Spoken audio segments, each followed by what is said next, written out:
Ahoy, mates. You know, we call this island Key West, but in fact, it is not. As you can see, there are a number of islands to the west of Key West, and we have to travel some 70 miles out to sea to reach what is truly the Key's westernmost extremity, a cluster of coral reefs we call the Dry Tortugas. Like the rest of the Keys, it's a tropical paradise, but it is also our nation's most inaccessible national park, designated as such not only to ensure a sanctuary for sea life and sea birds, but also to provide for the preservation of one of the architectural wonders of the world, the biggest brick building in the Western Hemisphere.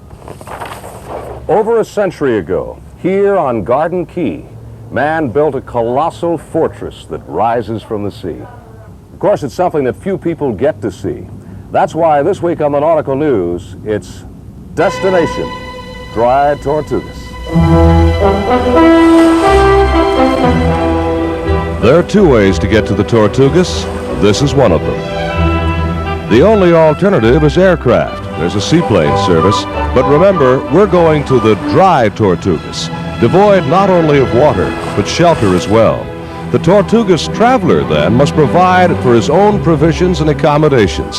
So if you go by plane, be prepared to pack your food and pitch a tent.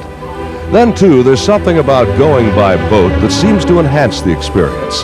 The Tortugas is 179 nautical miles south of Egmont Key. Averaging 6 knots, the trip takes about 36 hours. An offshore ocean passage that not only heightens our anticipation, but adds to our appreciation of this remote, remarkable, and perhaps the most formidable of any American landfall.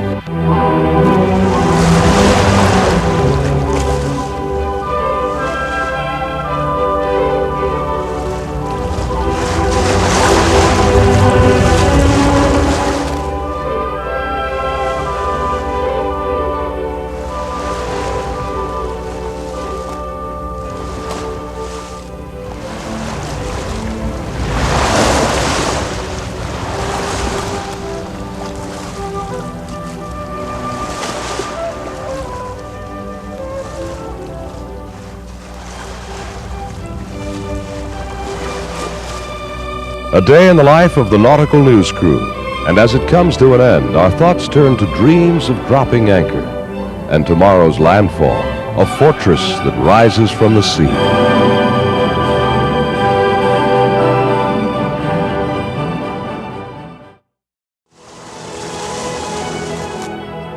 They call our destination the Dry Tortugas, but getting there wasn't. With the dawn of our second day came a persistent drizzle. But if the weather was to worsen, we weren't worried. We had raised the light at Loggerhead Key, signifying safety from any storm-tossed sea, for we would soon be within the circle of 7 reefs that provides a sanctuary to sailors, assuming we threaded our way through safely. But between bearings on the light and buoys to steer by, we had it a lot easier than mariners of days gone by. When he discovered the islands in the year 1513, Ponce de Leon found no aids to navigation, just a tropical atoll populated by turtles, hence the name Tortugas. In the centuries that followed, the Tortugas would be a frequent stopping place for members of the British and Spanish fleets, not to mention many notorious pirates. But leaving Loggerhead astern, our attention turned to our main objective, the fortress on Garden Key, the place they call the Gibraltar of the Gulf.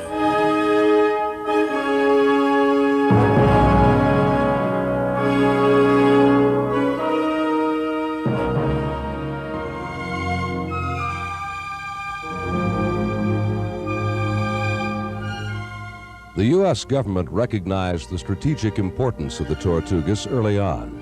Any nation occupying the islands would control navigation of the Gulf. And so in 1846, the War Department began construction. And Fort Jefferson's 8-foot thick walls rose over 50 feet above the reef. 16 million bricks are contained within its 1/2 mile circumference. Fortified with 450 guns, it would be garrisoned by 1,500 men.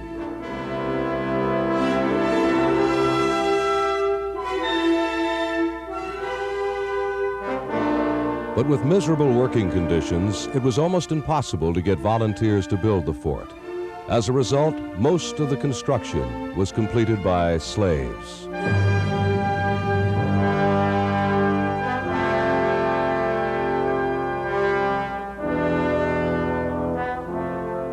"30 years of back-breaking work went by, but before the fortress was completed, it proved to be obsolete. The rifled cannon had been invented, a weapon that could reduce Fort Jefferson's massive walls to dust in a matter of days. In the 10 years following the Civil War, the fort served as a prison, and ironically, it was in this capacity that Fort Jefferson achieved its greatest claim to fame, regrettably through a terrible miscarriage of justice.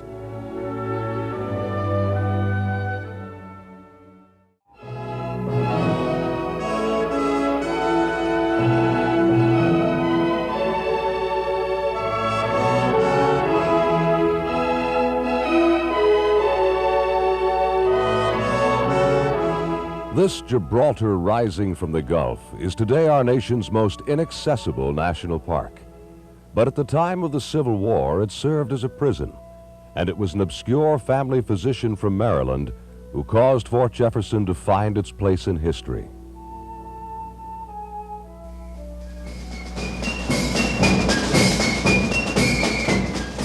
It's 1865, and at the Ford Theater tonight, there's a special guest, the President of the United States. Also attending the performance is a man named John Wilkes Booth.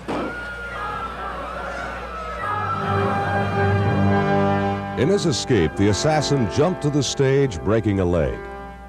Knowing nothing of the assassination, it would be Dr. Mudd's misfortune to be the physician who had set it.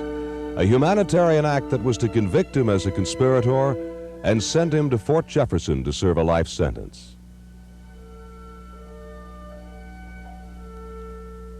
Dr. Mudd would serve 4 years in the torrid hell of the Tortugas. Ironically, it was the outbreak of an epidemic that ultimately would free him. Spread by mosquitoes, yellow fever ran rampant among the ranks, but Dr. Mudd emerged from his cell to save many of the garrison's company. In gratitude, both prisoners and soldiers successfully petitioned President Andrew Johnson to pardon him. But it wasn't until President Carter took office that Dr. Mudd was fully exonerated for any part in the assassination.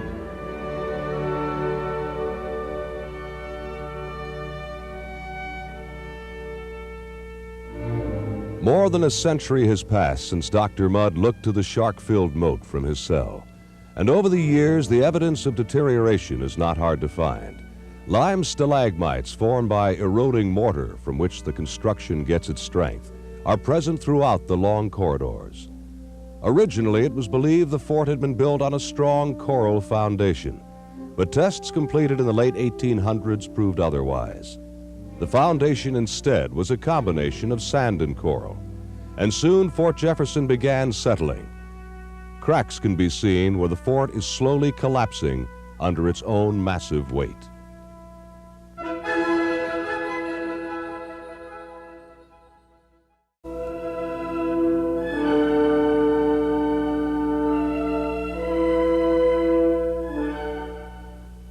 It was once thought of as the place where all those who stepped ashore became its prisoners. The place condemned men went to work laying brick rather than be executed. Today, though it is a national monument and not a prison, it seems as though not much has changed at Fort Jefferson. So why is it that anyone would want to make this remote island their home? It's kind of a special vacation for me because I know when this assignment is over, I'll be back working again. So I've enjoyed every minute of it. She does have to make a hard decision every day, whether to go bird watching, shelling, read a good book, watch TV. For Kim and Kevin Kaser, Fort Jefferson is home, just one of many outposts that Kevin has been stationed at while working for the National Park Service.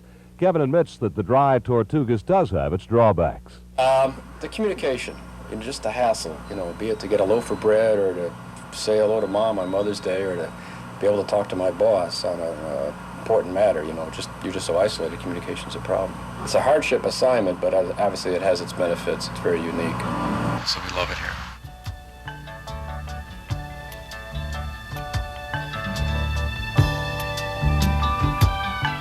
Walking the grounds is something the Casers have done 1,000 times over. One might think that they'd be overcome by boredom, but Kevin says that all depends on a person's perspective. There's always something different, the different light, the different moods. You go exploring, you see something you didn't see before. If you look small, not only in the fort but in the water, you can see a lot of things you never saw before and learn a lot.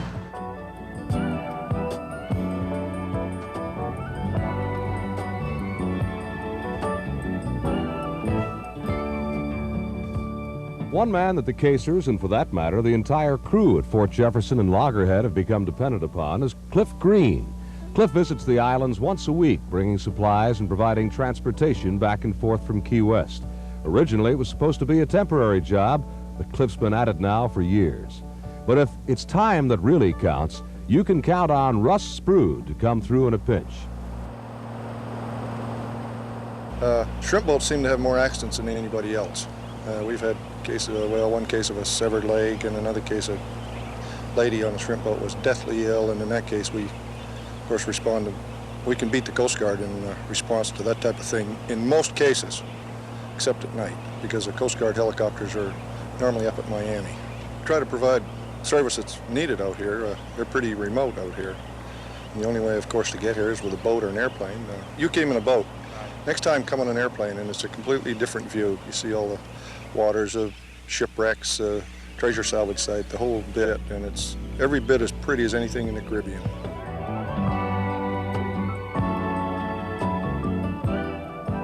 Kim and Kevin Kaser, Cliff Green, Russ Spurge, just a few of the people who make their living in a land that some people would just as soon abandon to the elements.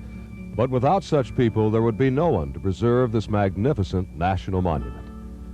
Tomorrow it'll be time to depart the Tortugas and pay tribute to Fort Jefferson.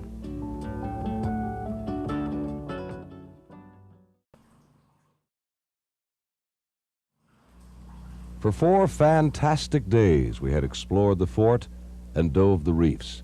Now it was time to bid farewell to this Goliath of the Gulf. And as we set a course for home, we all knew we'd be hard-pressed to ever find a more fascinating landfall.